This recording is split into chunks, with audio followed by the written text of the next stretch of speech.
Phone এসে আমার বাড়ি ঘটক পাঠাইছে।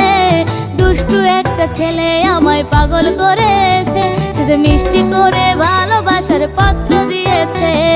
দুষ্টু একটা ছেলে আমায় পাগল করেছে, সে যে মিষ্টি করে ভালোবাসার পত্র দিয়েছে। সে যে মোবাইল ফোনে মেসেজ দিয়া ভাব জমাই আছে, আরে মোবাইল ফোনে মেসেজ দিয়া ভাব জমাই আছে। দুষ্টু একটা ছেলে আমায় পাগল